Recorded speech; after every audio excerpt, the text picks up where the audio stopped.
There is a heat wave coming, and that comes with a warning.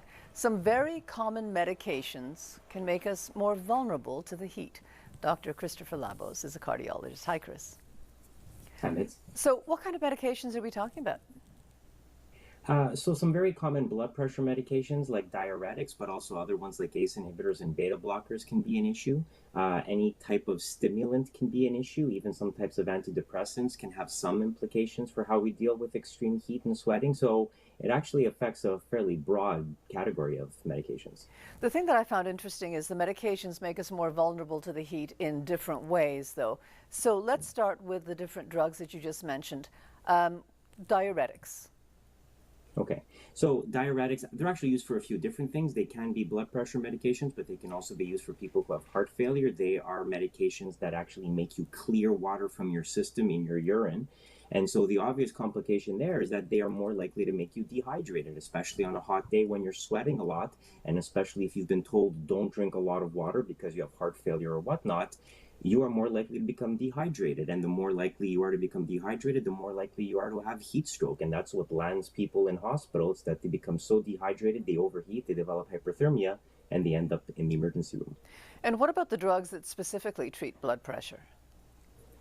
So they're going to work in a similar but slightly different way. They can lower your blood pressure, and when you become dehydrated, your blood pressure is going to be lower, and that's when people faint. When people faint, it's because their blood pressure is too low. So if you have low blood pressure because you're on medication and you become dehydrated because it's a very, very hot day and you're sweating a lot, you're more likely to faint. And of course, when people faint, they can fall, they can hurt themselves, they can hit their head, or they can break something, and that can be another reason why you would end up in a hospital. And what about the antidepressants, Chris? So they have a slightly different effect on sort of how our bodies can regulate heat to some degree. They can also affect how much we sweat. And so they can have slight implications in terms of how we're going to respond to excessive heat in terms of thermoregulation.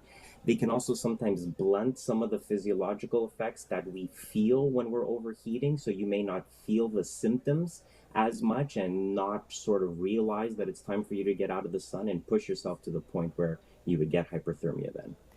And what about the stimulants, for example, the ones used to treat attention deficit disorders? So they are going to cause a variety of symptoms. They can cause palpitations. They can make you feel a little bit unwell. There are people who experience symptoms like that.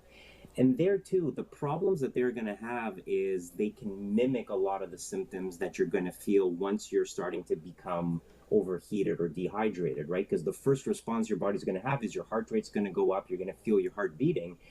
And if you can't differentiate whether it's the medications or the environment that's causing that, it might cause you to ignore the symptoms and not seek medical attention when you probably should. So there's always the potential that those medications can cause problems in that way. So, Chris, for people who take these medications, what precautions should they be taking on very hot days? It's really the basic precautions that you should be doing regularly. When it's a very, very hot day, stay indoors, be somewhere where it's air conditioned. And if you don't have air conditioning, just even a basic fan is going to allow you to cool off. And that's really the most important thing. If you live in an old building where you don't have air conditioning or a fan, get to a public place that does have air conditioning, like a shopping mall or a library or what have you. And the most important thing is to stay hydrated. It's trickier if you have heart failure, kidney failure, because you don't want to overdo it with the fluids. That can land you in problems as well.